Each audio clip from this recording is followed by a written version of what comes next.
My name is Sister Alicia, and this is the Pulse for Thursday, May 30th, 2024.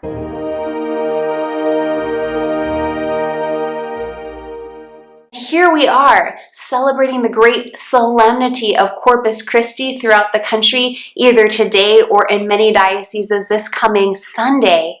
But did you know that it was actually a cloistered nun whom Jesus used to help bring this great feast to our church? That's right, her name was Juliana, and she was raised in Liège, current-day Belgium. She was orphaned as a young girl and entered the convent at 16. Now, we might think, well, she was a nun, of course she loved the Eucharist, but at that time, there was a profound Eucharistic culture that was already being cultivated in Liège. So when she went to the convent and began to spend those hours in Eucharistic adoration, her heart was already in a very open place. And soon, Jesus began to appear to her and ask her for what we now know as Corpus Christi, this great solemnity lifting up the doctrine of the real presence of Jesus in the Holy Eucharist. Juliana pondered these things in her heart for about 20 years before they were brought to the church. About 100 years after St. Juliana first experienced Jesus coming to her, the great solemnity of Corpus Christi was universally established in our church in 1307. And here we are,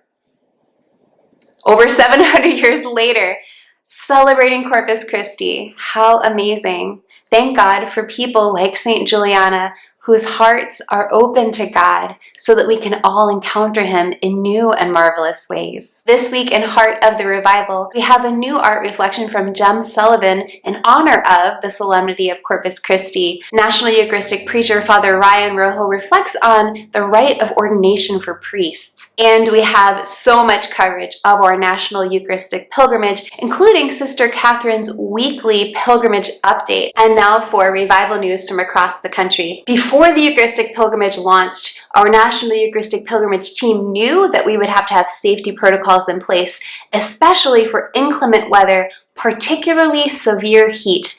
And that proved to be helpful this past week in Texas, where hundreds were able to brave the heat in order to worship our Eucharistic Lord. They traveled along a 6-mile pilgrimage route on May 22nd. Bishop Daniel Flores of Brownsville, Texas, carried the monstrance for the last mile of the procession before a time of silent adoration and finally Mass. Bishop Flores said in his homily, "This is the God we need, the God who pours Himself out, the God who gives Himself up, the Lord who gives His life for us." Those simple, precious words, for you. On June 2nd, the solemnity of Corpus Christi, 4 parishes in West Virginia will join together for a Eucharistic Revival celebration at Bennett Stump Field, a local baseball field in Parkersburg. Organizers are estimating that between 500 and 1,000 of the local faithful will attend. And now for our Congress moment. This week we hear from Bishop Robert Barron of the Diocese of Winona-Rochester, who will be not only among the excellent speakers at the National Eucharistic Congress, but also the hundreds of bishops who will join us there. I think the Mass itself is a wonderful way to find peace. If you focus on what's happening, you're listening to the words, and especially you are focusing upon the Eucharist, it creates in you a new center. One reason we get anxious and depressed is that our lives become scattered. We're about this or about that, about everything else. What brings all of it together is the center, which is Christ. When you go to Mass, you are consciously orienting yourself to that new center, and that automatically brings a greater sense of integrity and peace. And finally, I want to leave you with some words from Blessed Carlo Acutis, who soon will be canonized a saint in our Catholic Church, the very first millennial saint. The more we receive the Eucharist, the more we become like Jesus, and the more we get a foretaste of heaven.